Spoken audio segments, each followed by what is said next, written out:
Man's Chapel.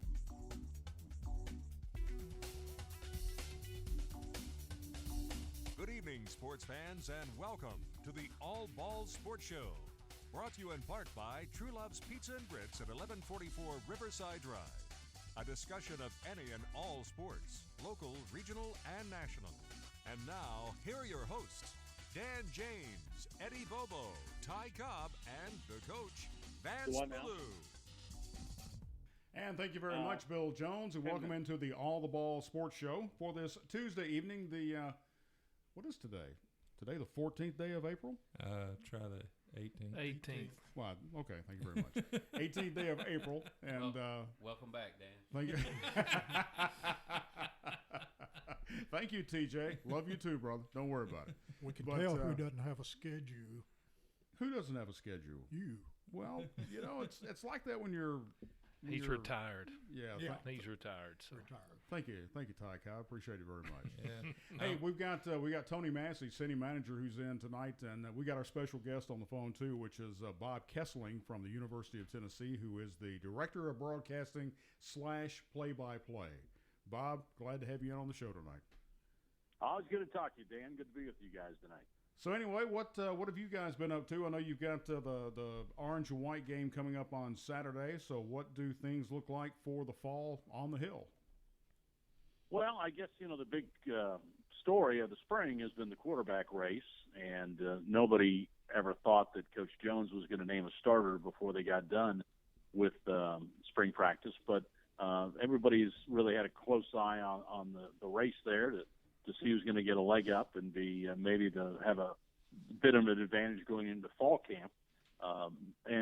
But I think one of the other big stories of the spring has been the injuries. I mean, they've had a lot of guys that have met 8 guys before they started spring, and then they've had some other guys dinged up, that's not good. But the good news about all of that is then all these young guys get a chance to show what they can do. So I think from Butch Jones's standpoint right now, that one of the key things for this program is to develop great depth across the board. They've had good depth, but not great depth. And when they run into injuries like they had last year, you need great depth to go on and win a championship. So they're trying to develop that across the board, and I think they made some progress and some strides in that this year. So how hard is it going to be to fill the shoes of Joshua Dobbs, considering that really nobody got a chance to play behind him last year?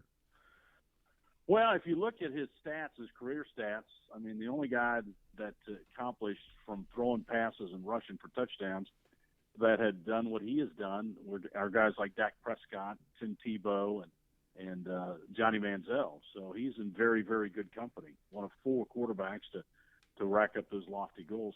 And he also ran for 2,000 yards. So I mean, his numbers, when you put them up on the board against some of the greatest quarterbacks in the history, not only Tennessee but the SEC, they're pretty staggering from his running ability and his throwing ability. So that's a rare combination.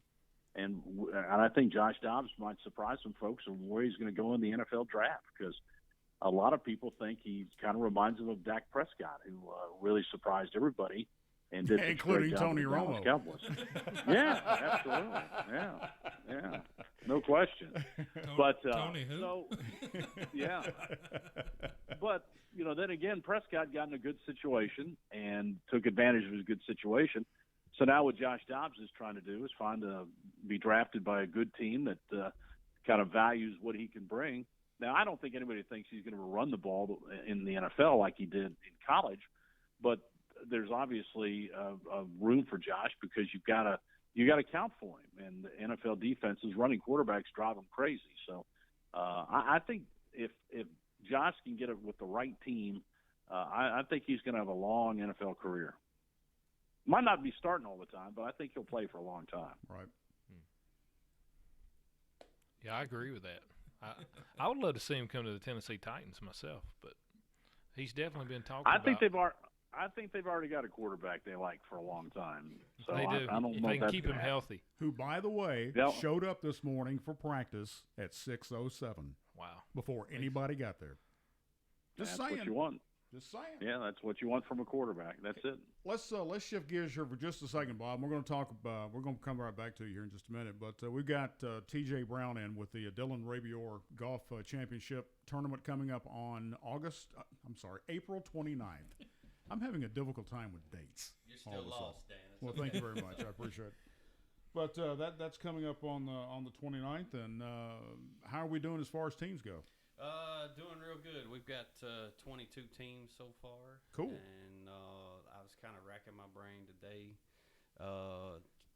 trying to figure out who we hadn't got in touch with that had played in it last year. So between working and trying to concentrate on that, it's been a long day.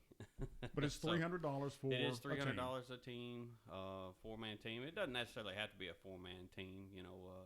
We'll take 2 people, and we'll take all we can get. That's for sure. I think the goal is for everybody. We'd like to see a 36-man team. Right. So, looking forward to it. Everything's looking good so far. Getting everything in order. So, like I said, April the 29th is the golf tournament. $300. We got door prizes. We're going to be raffling off a Yeti cooler and a Commando Joe grill that was sponsored by Southern Exposure, and the Yeti cooler was sponsored by Blake Height Shelter Insurance. So looking forward to that. Well, if it's sponsored by Blake, look for some kind of surprise on the inside of it when you get it. Blake's a surprise within himself. Yes, so he it's is. Okay. But like I said, we're it's less than a week and a half away. Everything just starts kind of coming together right there towards the end. And the money goes for a good cause, too. Scholarships Absolutely. to Columbia Central senior Absolutely. football players. And it's in memory of course, Dylan. Passed away on the day that we won the state championship in 2010. Yeah, very proud of that. Yep. Absolutely. That's the reason why we do it, not just for the scholarships and to help other families out, but also in honor of him, remembering him. Absolutely. We love doing it. We love being out there. We have a good time. Well, so do I. I look forward to it. Thank you again, Dan, for having me on. And well, you're not going anywhere. Discussing. No, I ain't. I know I'm not going anywhere. I got to stay here and harass you a little bit more. Night ain't over. Bob, we do have, when you see it later on YouTube, we do have a picture of you sitting next to TJ. So you're right next to the True Really? Love, yeah, you're right next to the True Love Pizza and Grits logo. So okay. So you'll be able to see that. You can't see it in real time because it'll throw you off. Much like when we went to the mountains to watch UT football and trying to listen to you on the Vol Network and not realizing there's a 7-second delay between the two. So we just turned the TV sound down and listened to Bob Kesling. Not a way. Got you trained pretty good. That's good. That's what we used to do. But, of course, I've known Bob we're going on almost 20 years knowing each other, and he used to come to the mountains with us. Or visit after we'd come up there when I was with the radio station and we'd do our Friday morning show from up there. Had a blast. We had an absolute blast. And bless his heart, is back when he first started doing the play-by-play as a lead announcer for the Vol Network, and he was doing things he probably later in life regretted that he did, like coming to our little show on, Weirs Valley up in the mountains. But he did it, and we appreciate that, and I appreciate that, Bob. And by the way, my parting gift for doing that, I guess, got lost in the mail someplace. I still haven't gotten that, so I'm waiting. I'm still waiting. Yeah. I'm thinking one day it'll show up. I'm waiting for my parting gift too from the radio station, but that's another point for another time. It didn't get burned up in the fire. It could possibly have, Bob. Anyway, what do you got, Ty? I think we ought to tell Bob how successful our Mid-State Classic's been, too, while we got City Manager Tony Massey here, because even though we had tough weather this 34 year, degrees but and we still had a successful event with autograph signings and right. pretty exciting Yeah, day. Bob, you may know this, but we've been hosting the UT ladies softball team down here for the last few years. And I know. Yeah, I know. They look of, forward to coming over there. Oh yeah, had big crowds and had them lined up to play Auburn, and unfortunately the weather didn't cooperate that day, so we had to scratch. But still, we had over 300 Auburn fans hang around to get autographs from the Auburn team before they left. And then Karen and Ralph Wickler were gracious enough just to conduct a practice and a home run hitting derby, and we had a big crowd to watch that. And then they apologized over and over for having to cancel and stayed almost 3 hours to make sure every kid got an autograph signed. And at one point, he turned around and looked at me and said, "Tony, Ralph Wickler, I want to let you know I've signed my name 1,000 times." And we still had 200 or 300 people lined up. So I think that shows you the power of the T in Middle Tennessee, and particularly the popularity of softball. Right, and Ralph and Karen have done a great job of building the sport. First in Chattanooga and then up here at Tennessee, and for the first time that I had somebody call me on Thursday saying, "Can you get me tickets to the Tennessee softball game against Alabama Saturday? The game is sold out, and I can't get tickets." So that tells you a little bit about the popularity of softball, and especially Tennessee softball, and the job they've done. We actually had a little And scouting. by the way, I couldn't get them here. tickets. They were totally sold out. I couldn't get them tickets. Yeah, they had about 2,000 people there, didn't they? That's what I read. Yeah, at least that. And they've now put up bleachers in the outfield, and so it's really it's a great story. And they've got such a young team; they're going to be even better in the next couple of years too. I tell you, a bunch of us, we would rather watch the girls play softball probably than the boys play baseball. It's really entertaining, and I'm speaking for myself. Yeah. But nothing against the boys, but it's a fun sport to watch. Well, the girls are nicer to look at. That too. They behave better too. Hey, we're treading on Title IX issues. Yeah, right we here. better change that. So how's the weather up there? Change the subject. Yeah, it's not bad. It's not bad. We've had lots of rain. Yeah, I'm glad you changed the subject. That's good. Yeah. Let me ask you this, Bob. What is the coldest temperature you've ever broadcast from? Oh, I'm sure it was a game at Kentucky. I mean, back when we were playing in late November, it was always freezing at Kentucky. Mm-hmm. And I had this deal. I never wear a coat. And, of course, the booth is open. It's kind of a tribute to my old high school football coach, because he never let us, up in Ohio, never let us wear sleeves or anything when we played or practiced. And so he said the cold makes a coward out of you. So every time we're in the booth, I never wear a coat. It's always shirt sleeves. And some of those Kentucky games were my teeth might have been chattering a little bit, but to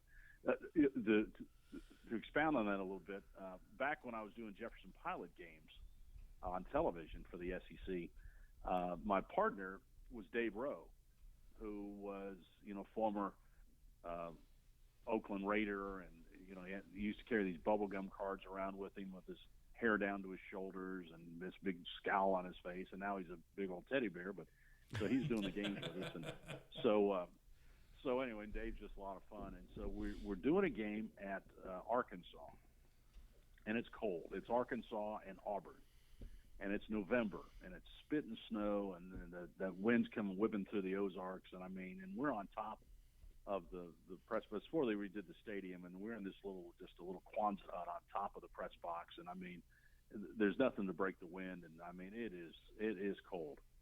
And so we do our rehearsal about 30 minutes before the game. Hi, I'm Bob Kesling with Dave Rowe, and we're here for Arkansas and Tennessee and all that kind of stuff. And so then we take a little break. That's about 30 minutes before kickoff. We take a little break. And so he leaves and goes outside to try and warm up, and I stay there and do my notes and get ready for the broadcast. Well, now it's coming up at 12:30, and we're getting ready to go live. And so we're both in our sport coats, and so the lights come on, and we do our opening, and we'll be back with a kickoff in just a moment. Well, I stand up and take my sport coat off and hang it on a nail right there next to us. Well, Dave, meanwhile, goes over and puts on his overcoat and his muffler and his hat and his gloves. And so he's sitting there, and so we're 30 seconds away from coming back from the commercial. I'm sitting in my shirt sleeves, and he's in all this other stuff. And I look over at him and I say, "And you call yourself an Oakland Raider?" And he goes, "Ugh." So then he takes off his coat, takes off his muffler, takes his hat off, his gloves and everything. and we're both sitting there in our shirt sleeves doing the game, just freezing our buns off. It was we're chattering, but by God, we weren't going to put our coats on. We were not going to do that. So we made it through the game, but it was that was one of the coldest games to do. I mean, it had to be in the 20s, and we're sitting there like idiots in our shirt sleeves. But that's what you do. It's that guy thing. Oh yeah. But I always wear a coat or whatever in the press box. But we do have heat and cool up there. Soft. So. Well, you're soft. You're right. Hey, man, I'll admit it. I'll admit it to you right now in front of every YouTube viewer out there that I'm soft, but that's okay. I'm also comfortable up there too. So, so there you go. All right, Bob, you have on a number of occasions explained to me, and when we were up there, especially several years ago when Ross would go through your Bob Kesling broadcasting camp, which he thoroughly enjoyed, and you seem like you thoroughly enjoyed having those kids up there doing that. That was great. Your prep for college game day. I mean, it's not just one of those things where Bob Kesling walks into the to the press box of wherever you may be or at Neyland Stadium and then suddenly you just sit down and start broadcasting a game. You actually go through prep starting about Thursday. I think the audience will be interested in hearing how you do that. Well, it starts before that, actually, and you learn it from the different people you work with, and I learned a lot from John Ward. I spotted for John for 15 years, so I learned a lot about preparation and how much extra material that you have that you probably don't even get to, and maybe half the stuff you prepare for you don't use, but you better have it ready. But you need to approach it as if you're getting ready for a final exam or a test, and you better do some preparation work every day. So it usually starts for me on Sunday night, and I'll have newspaper articles or information about the opposing team.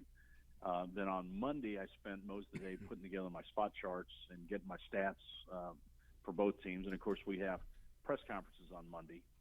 So I got to go to that, and we do vol calls on Monday nights.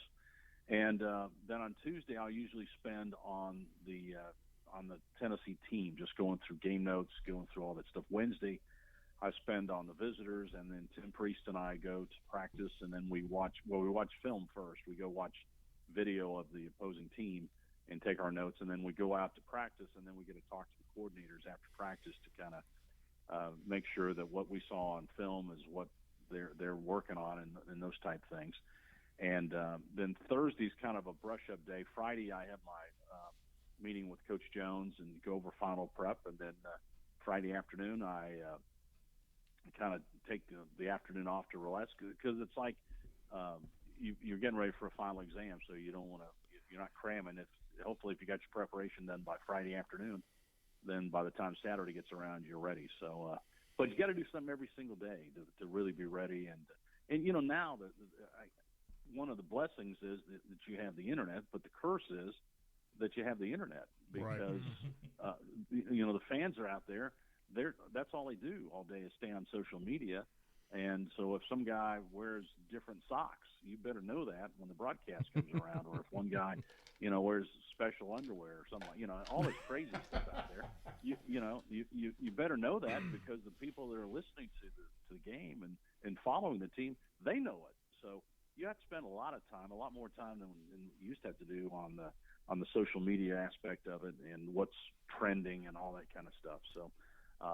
If one guy's got a new haircut or why does he have the haircut or a new tattoo and all that stuff, you really got to kind of know that. So that takes up a lot of time during the week. And so, when you spend the time on the visiting team, I mean, basically you're spending an hour or two just Googling guys on the team and seeing if there's any stories out there that maybe you didn't know about or hadn't seen in the newspaper articles you pull out. So, it's a time-consuming process, and you've got to make sure that by the time game time comes around, that you're very comfortable with the information and you know where it is on your spot charts, and then you sit down and hopefully the game is easy.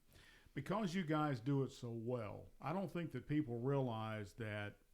And I'm going to ask you how you do it, because if you have a late game, and you guys go say an hour and a half past the game is over with because you've got the Butch Jones show, you've got everything that you do, the locker room, the whole thing.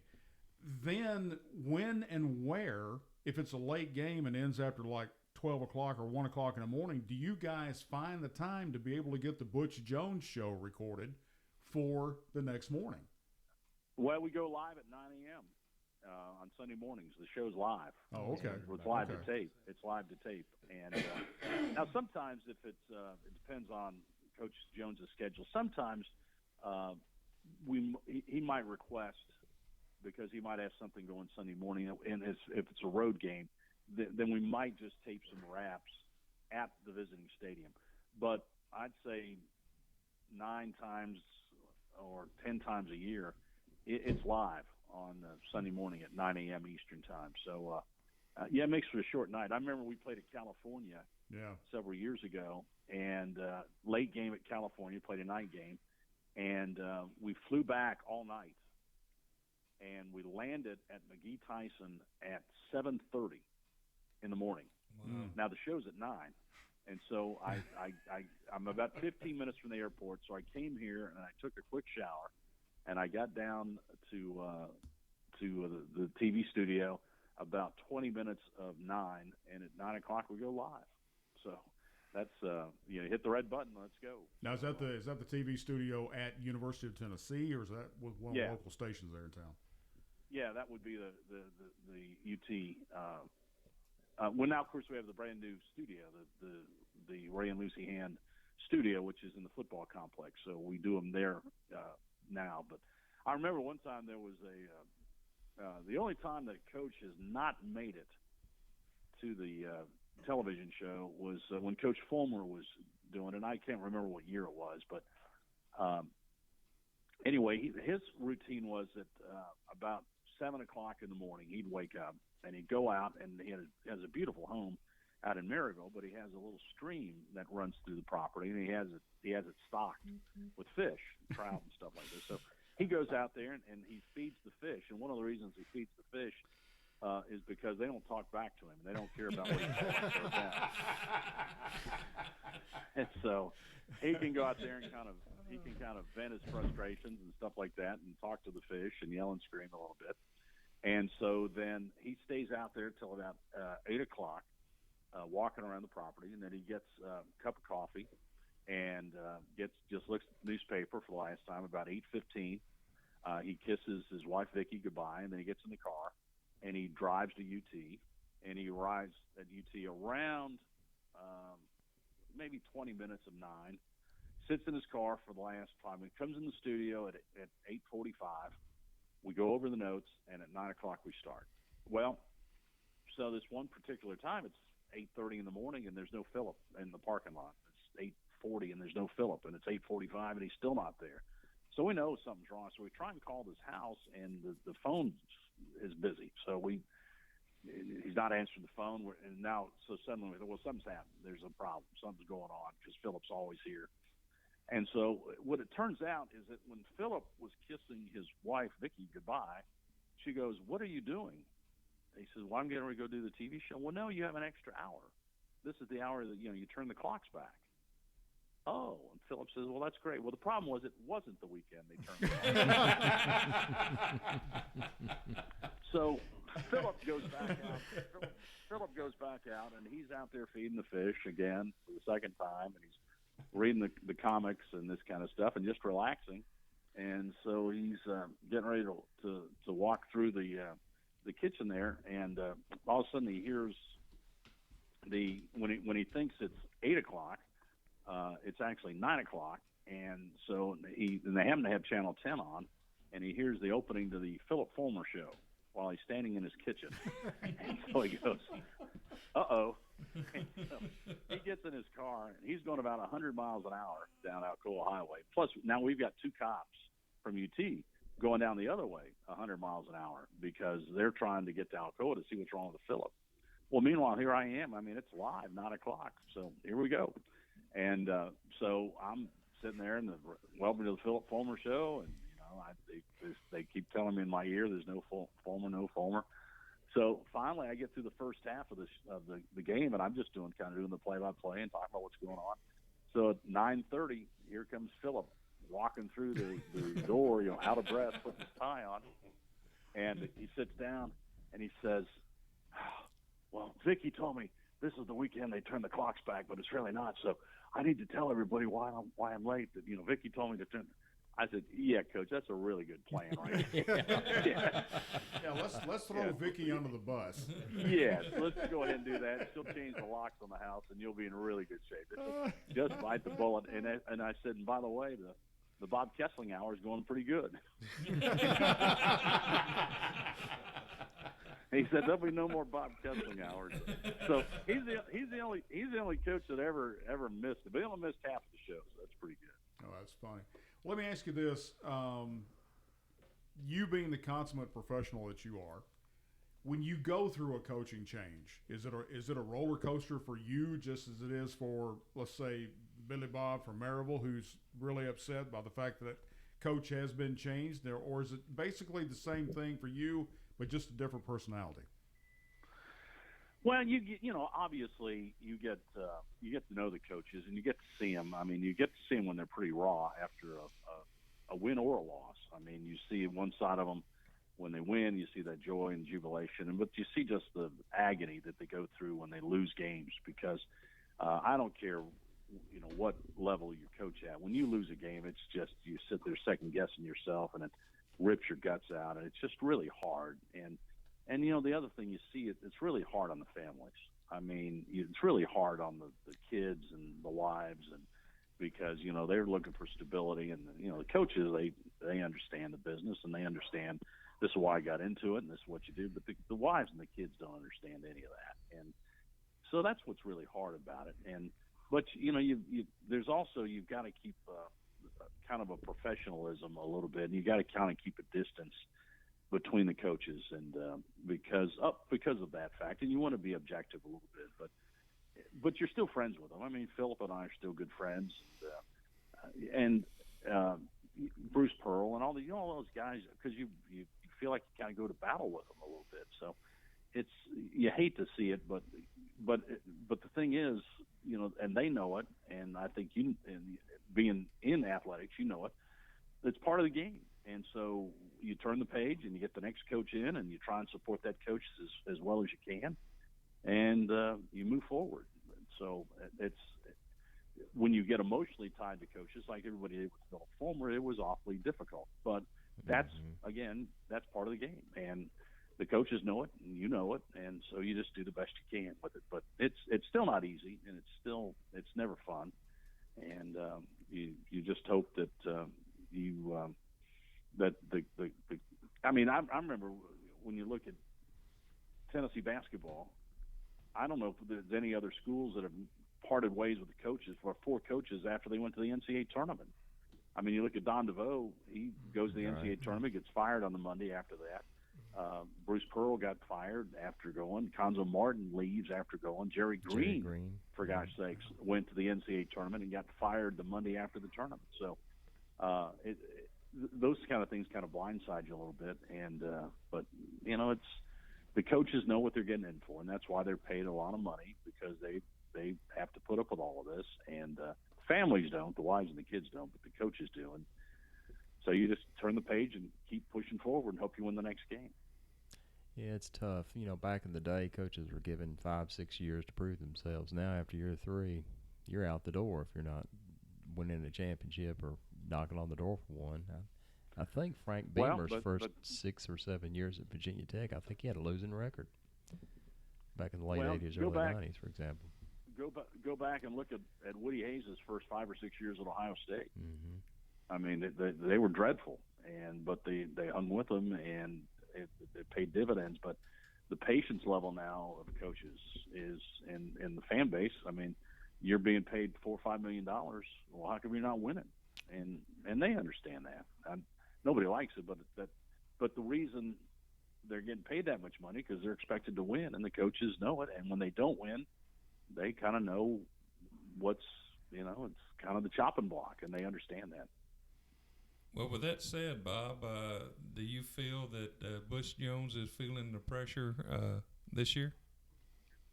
Oh, I think coaches in this league feel pressure every year. I think every one of them knows that if you don't win, then you've got a chance to lose your job. I mean, there's a lot of coaches that can go from winning a national championship and 2 years later they're out of a job, Changes. and they understand that. I mean, so, Well, so there's a lot of pressure on these coaches, but they put the pressure on themselves too. I mean, they all want to win and they all want to do the best they can, but I think after last year's disappointing end to the regular season, I think Coach Jones understands that the fan base is expecting bigger things and wants to see this program on an uptick and moving forward. So we'll see how they respond this year.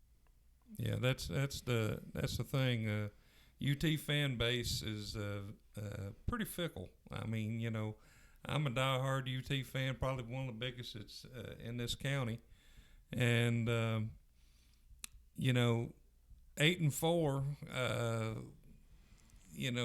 I'm used to going 9-2, 9-3, 10-2, 10-3. That sort of thing. And then for the last several years, seems like 8 wins is all we can get, and it kind of gets a little hard to take after a while. Hey, it wasn't that long ago. It was 5 wins. Yeah. I understand. Keep it in perspective. But sounds like you're with them. You're with them win or tie, right? Oh yeah.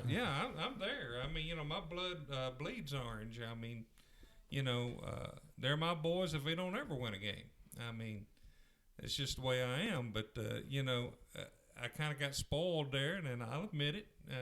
We won the national championship in '98, and then it seems like it went downhill from there.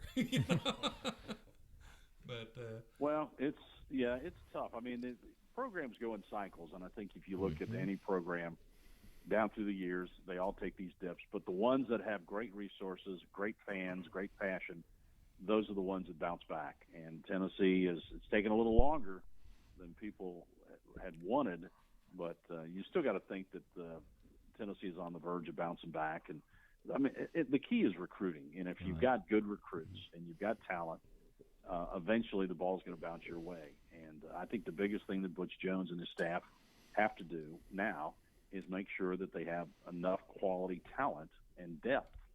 And I think depth is the biggest thing that's been missing in this program. Last year when they lost critical players at critical times of the season, they just didn't have the quality depth to step in where there wasn't that much of a drop-off. You look at the Alabamas and the Ohio States and Clemsons.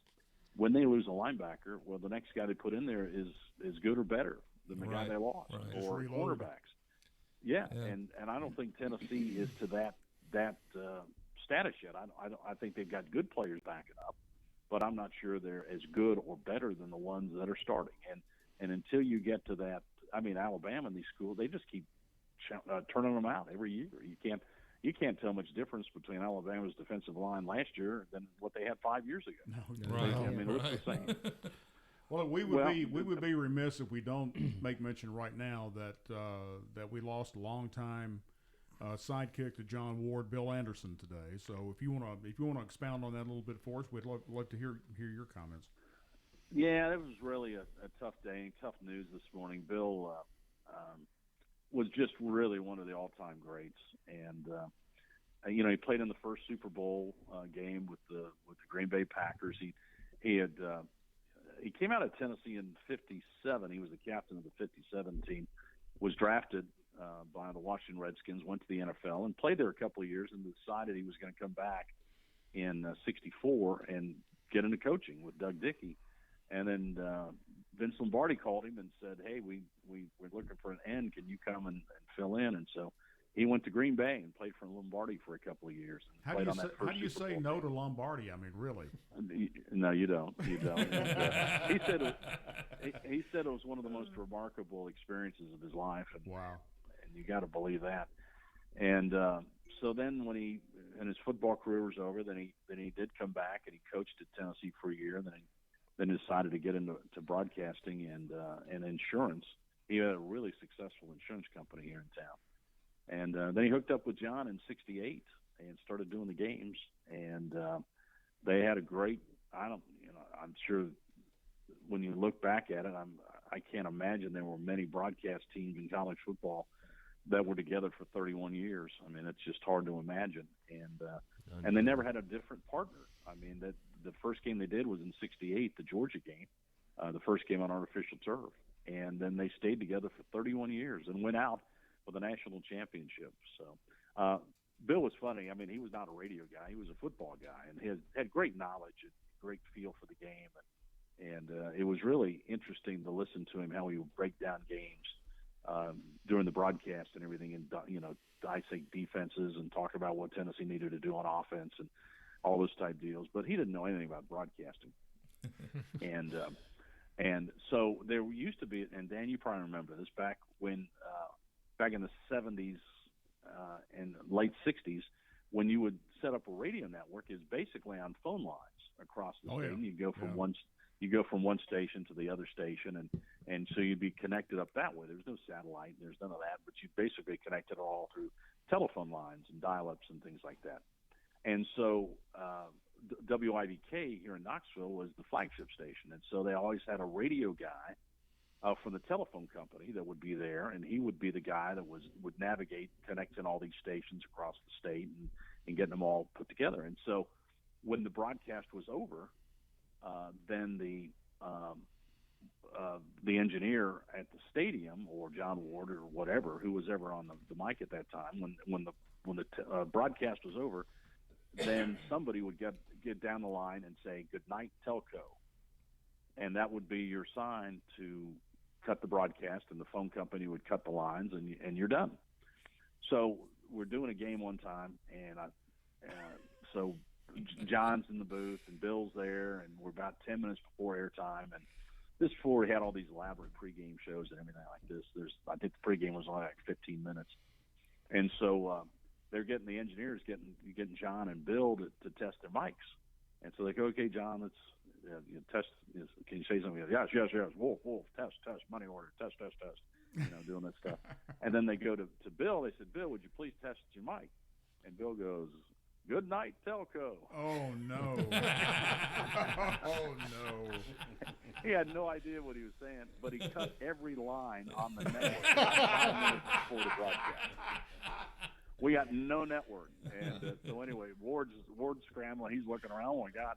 So he starts calling people, and the phone guy there, he starts trying to get everybody back online, and they finally did it. But there was some blood pressure, and Bill just sitting those there, days. Well, they were nightmarish. It was nightmarish. Oh yeah. But Bill was just sitting there. He didn't know what he did. He just said, "When we kicking off the game?"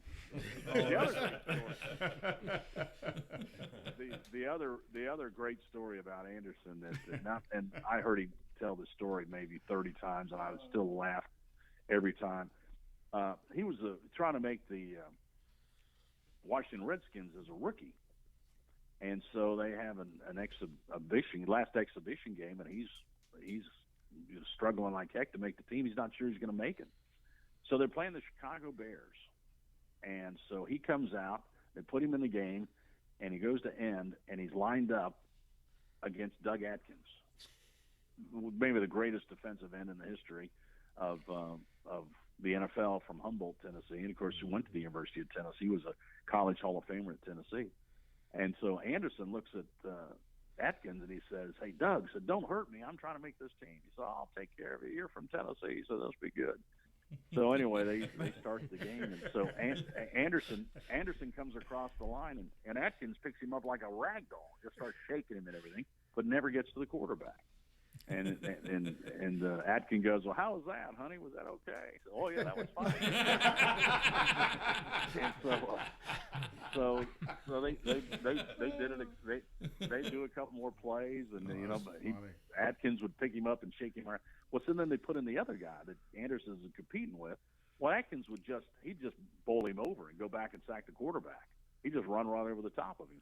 Well, they put Anderson back in the game, and it's the ragdoll deal again. He never gets to the quarterback. So now it's the third quarter, and Anderson's starting to feel pretty good about how this thing's going. And so he's in there. He's lined up against Atkins, and he kind of fires up, and hits, because he didn't even move Atkins. Atkins like running into a brick wall, and Atkins looks at him and says, what are you doing? You trying to blow this deal or what? You trying to make me mad? Don't do that.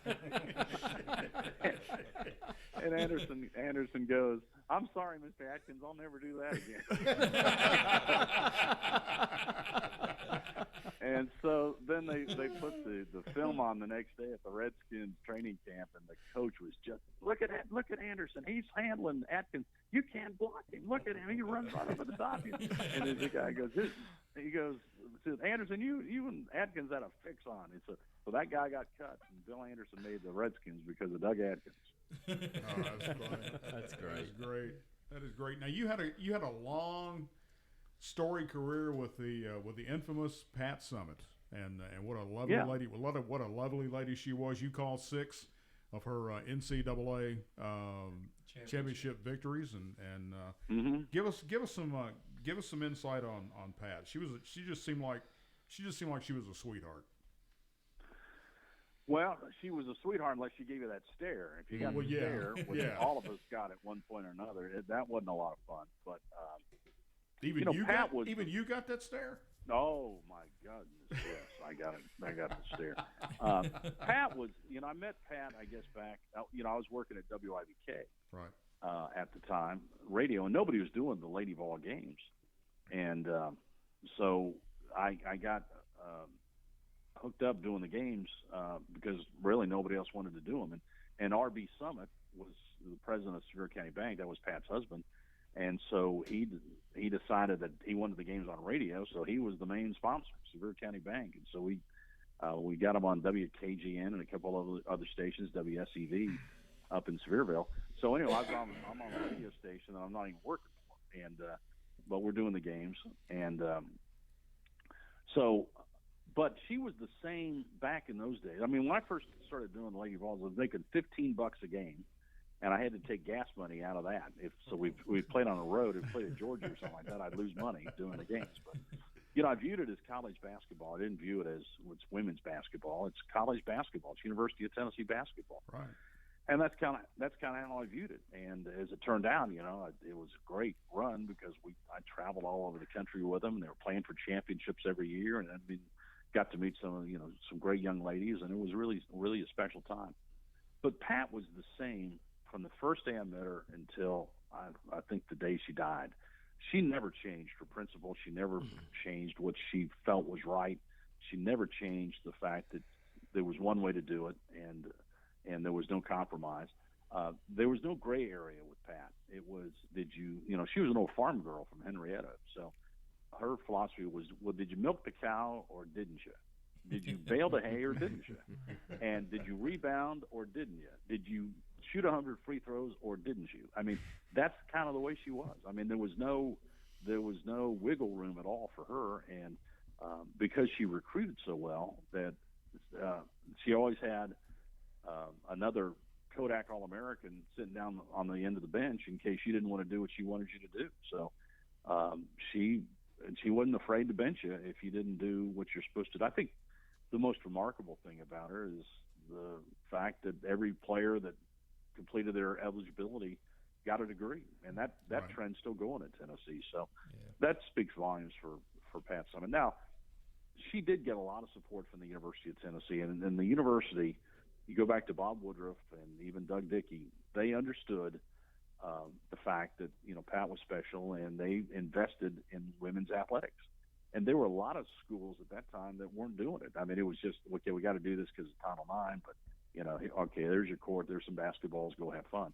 But Tennessee actually invested in it and understood that this was something special. And so Pat had an advantage over some other schools because she had a recruiting budget, and she could go out and try and get the best players she possibly could. And then when she got the best players, then she was able to coach them up. And Pat, when she got to the point where she was so successful, she had advantages that other coaches didn't. So she fought a lot of battles for coaches that they couldn't fight themselves, and about travel and about hotels and about scholarships and uniforms and all these type of things that coaches from smaller schools really couldn't fight. She did it for them on a national stage, and I think that's why she was so beloved by so many coaches, because she was just a a remarkable person in terms of fighting for what she thought was right and fighting to grow the game of women's basketball, and she did. Was the riff between her and Gino real, or was that just manufactured by the media? I don't think Pat faked anything in her life.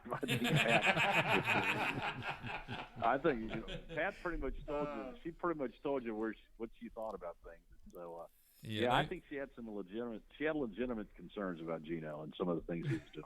Yeah, they went head to head on some recruits, and she didn't like some of the things that Gino was pulling in order to get the recruit to come to Connecticut, and she let him know it, but Well, I'm sure that Gino probably had some things about Pat that he didn't like when she got to meet the Catchings and Candace Parker. I'm sure there's some things there he didn't like. So all's fair in love and recruiting, but but I think both of them. I think their primary concern was what was best for the game, and right. and why they had their differences. You can't say that Gino Auriemma hasn't grown women's basketball, and Pat Summitt did the same thing.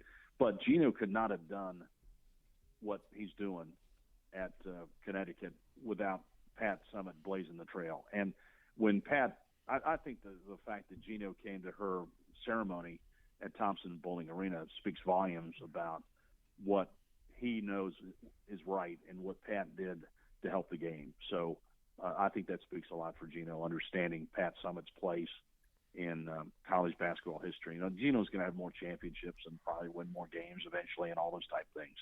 But he would not be making the money he's making or have the program that he has without what Pat Summitt did for women's basketball and fighting all those battles that Gino didn't have to fight.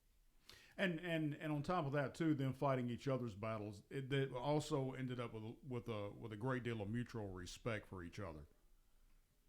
Yeah, I think they did. I think coaches respect coaches. Sure. I mean, I think if you talk to any coach, they have great respect for guys and ladies that know how to coach, and it's a challenge when you go up against them. And whether you like Gino or not, you can't question the fact that his team plays hard, they're well coached, and they usually win, and they usually win close games. And the Mississippi State game this year was. Connecticut just played poorly, and Mississippi State played one that's maybe the best game in the history of the school. So they got them on a good night, and were able to beat them, and that's just the way it goes sometimes. But Gino's teams usually are very, very well prepared and well coached and talented and deep and just really good. And but again, all the blueprints and the groundwork was laid by Pat Summitt, and Gino firmly acknowledges that and credits Pat for basically opening the door for all these coaches to have the success they've had in women's basketball. Right. Do want to ask you, do you have the information on the services for Bill Anderson? Well, I feel a little awkward talking. I just heard rumors about it. I heard it's going to be Sunday, But I don't know officially that it's all the times and those things have been said. I was just told by somebody that the service will be on Sunday afternoon, but I don't know that for a fact. I'm sure there'll be something on utsports.com as soon as the arrangements are finalized. Well, let me ask you this: do you keep up with hockey at all? Well, I did watch the first three games of the Predators and the Blackhawks. All right, now Ty's here. He's going to give us an update. He was there last night. He was quoted in the paper. I can't imagine. He was quoted in the local paper this morning by the editor. And, I said it was electric, and it was. It was about like when we ran on the field in the '98 Tennessee-Florida game when we won. I mean, it was that exciting. And if they can sweep the Chicago Blackhawks, that will be one of the biggest, or probably the biggest sweep in franchise history for the Predators, and put the program at the next level. Truly believe. Well, they never won a playoff series, right? This would be their first playoff series win. Right. So, and to sweep the Blackhawks, and you probably can talk to this more than the rest of us, because I've never been to an NHL playoff game, but it's different. I've been to regular season games, and those are exciting, but the playoffs are just, you can feel it coming through the television, just the tension and every play, and there's nothing playoff hockey is really something special. It's pretty cool. We'll have to plan a trip. Well, that's what I'm thinking. I'm thinking maybe you and Tony should bring Bob down and take then you him drive. to no, I'm not going to drive. No, man. that's too late for me to be out. Hey, guys, I used to, and I don't know if you know this or not, but I used to do hockey games. We had a team here called the Knoxville Cherokees.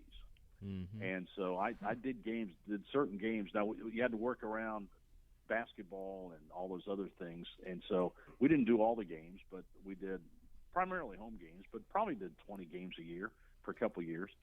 And but I remember I kind of got broken of trying to be a hockey announcer. We were doing a road trip. We're going to play in Greensboro on Friday night and Louisville on Saturday night. So we load up the bus from Knoxville Civic Coliseum, and we take off for Greensboro, North Carolina.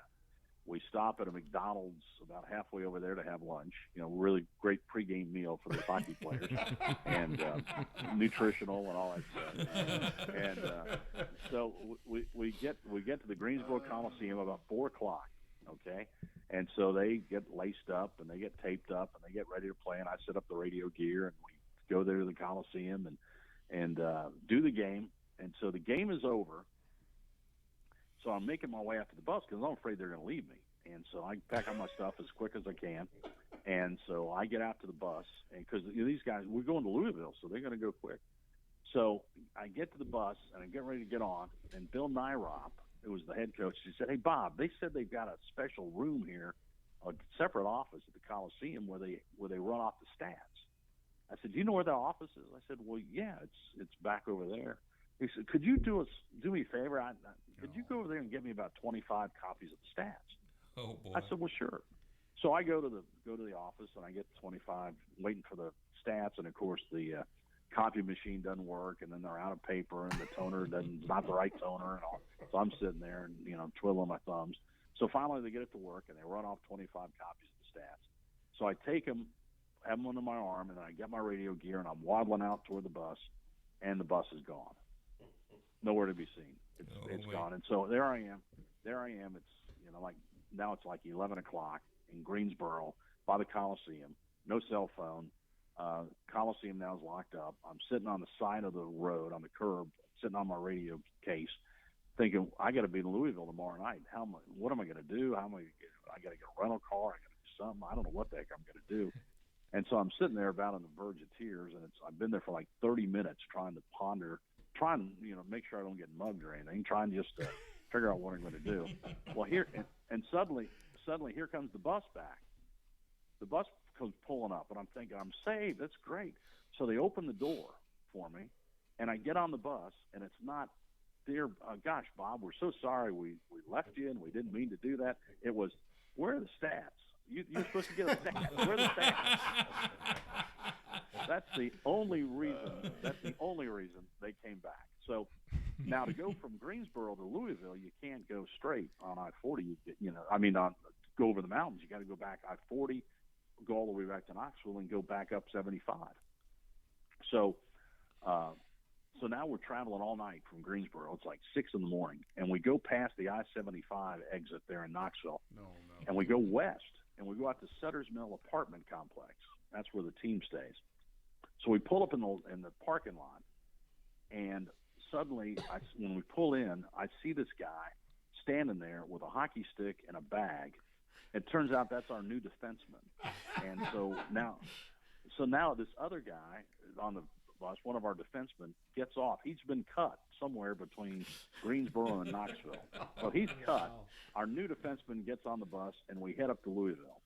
We get to Louisville about, 3 o'clock in the afternoon. They get us like 3 hotel rooms so we can shower and kind of stretch out for a few minutes. And then we head over to the arena there by Freedom Hall. We play the game, get beat, get back on the bus. We're heading south. We get to Lexington, and the bus breaks down. And that took us till about 6 in the morning to get the bus fixed. And then we get back to Knoxville about 10 in the morning. And I'm thinking, boys, I don't think I'm going to do minor league hockey for a living anymore.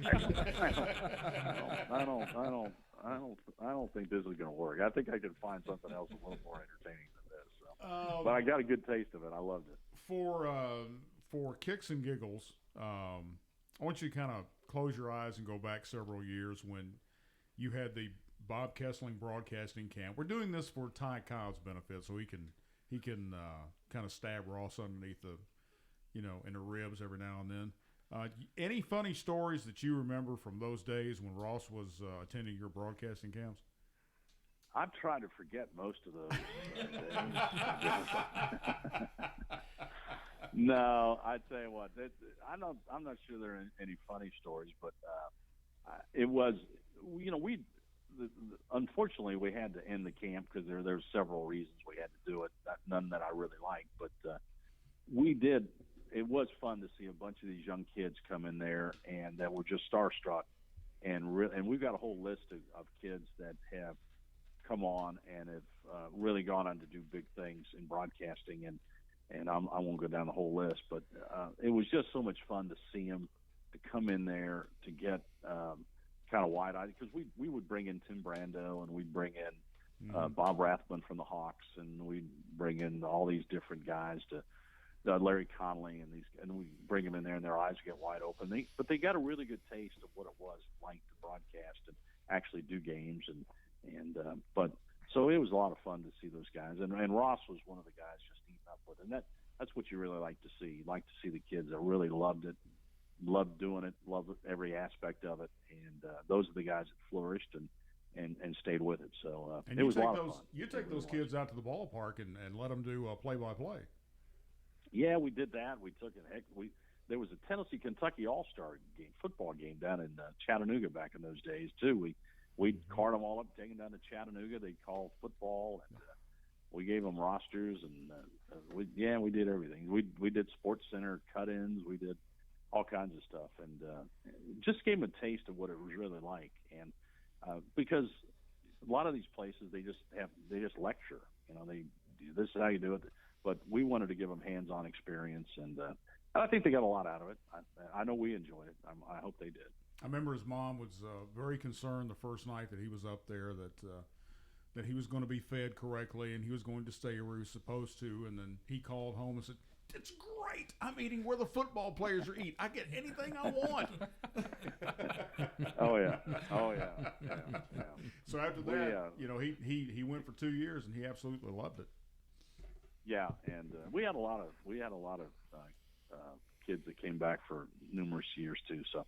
It was good. It was a good experience, and who knows? We got this new studio and we've got some new personnel, so we might get it cranked up again. We'll see. That'd be fun. I think it'd be a lot of fun. I don't know if you're if you're up for it, but I think it'd be good. It'd be good for kids who are up and coming in this business to really understand what it's all about. It's not just sitting down on a microphone and doing what you're doing. That it takes a little bit of show prep in order for it to come off right. Yeah, that's what we did. We tried to teach them about show prep too, and the fact you got to be prepared, and I think they got that. So anyway, it was fun. We enjoyed it, and who knows, we might get it cranked up again one of these days. Good deal. Well, Bob, listen, anything else you want to pass along for what's going on up at Knoxville this coming fall or during the summer? Well, just the game on Saturday, 3 o'clock your time, and Fans Day beforehand, and it's free, and parking's free, and game admission's free. So if you've got kids and you've never been to a game at Neyland Stadium, it's a great atmosphere. So I hope you bring them on over from the mid-state area there and come see us on Saturday.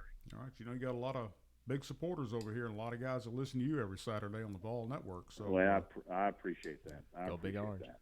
And I've got to give a big round of applause to your guys, too, that run the Ball Network, because I had a chance back when Columbia played Knoxville West.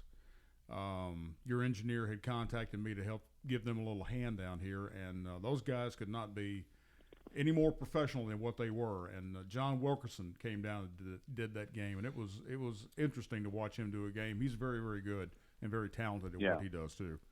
He sure is. We're really blessed to have a great staff, and we've been together for a long time. And Brent Hubbs has been my spotter all 18 seasons, and had the same stat guy, same engineer. So we've all been together for a long time. So that's Tim Priest.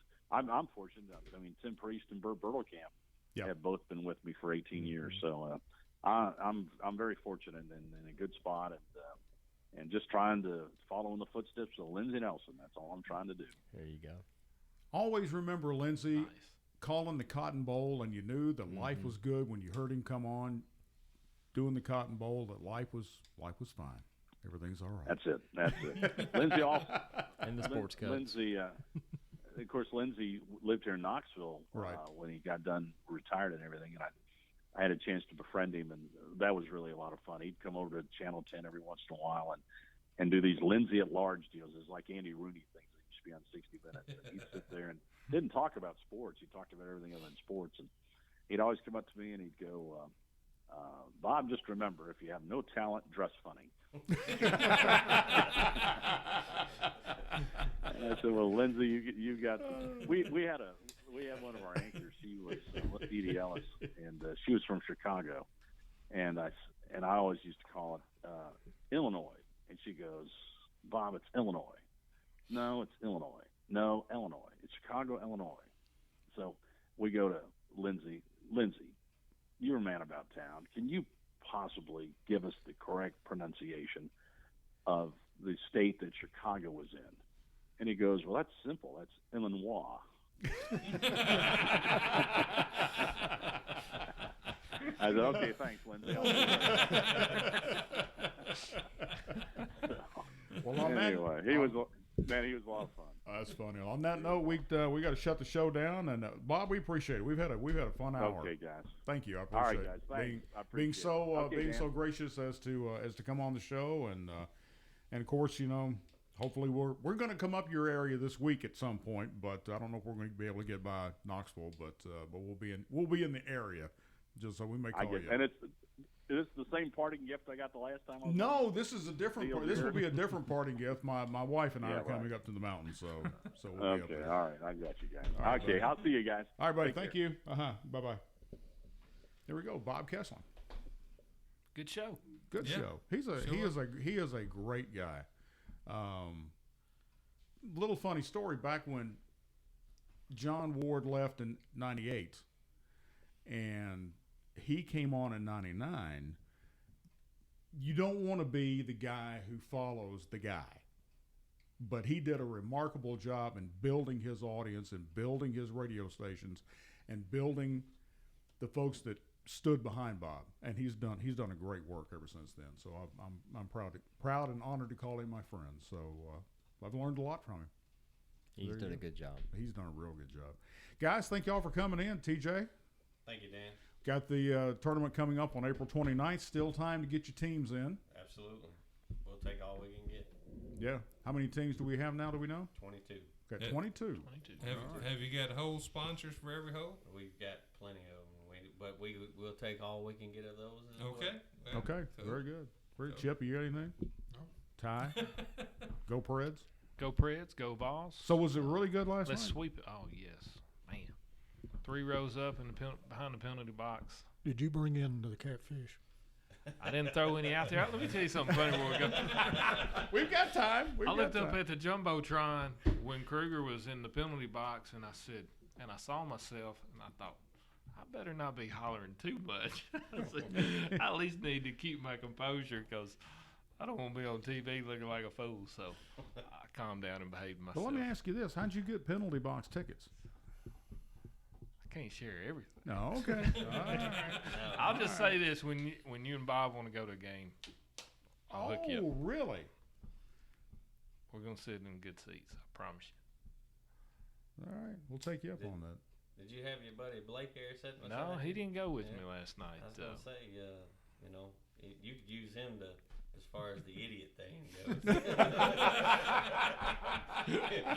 He's got no problem with that. Tony, any kind of update real quick on next year's Mid-State Classic? I mean, we're going to do it again. Yeah. Okay. We're going to do it again, and we'll got a commitment from Ralph and Karen Weekly to move it to April, Okay. which will help a lot with the weather. And one of the silver linings from having the game canceled this year. Right. Hopefully get another big name. Well, we will. We'll get another big name opponent. Might be Auburn, might be somebody else. Okay. But But we they've have to say committed. it was cold. It was that cold, day. and they were afraid that the girls might get hurt. So you can't. It was warm where we were. Now. Well, yeah, I know. Yeah. And it's been a warm April, so I'm expecting next year to be a warm April. Yeah. Well, Dan, you were there. You were calling the home run derby. That was fun just to watch. It that, was. wasn't It was fun. Yeah. Yeah. And the girls are having a good time.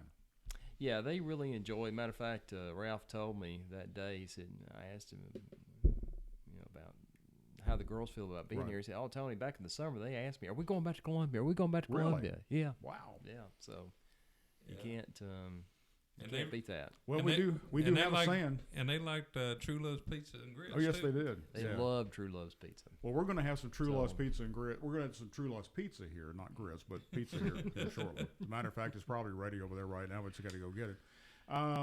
Appreciate them being our fine sponsor out on Riverside Drive, 1144 Riverside Drive. Thanks to Kathy and Glenn for always supplying us with pizza on show night.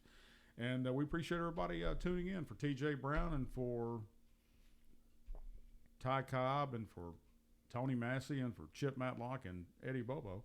I'm Dan James. Have yourself a nice evening, everybody.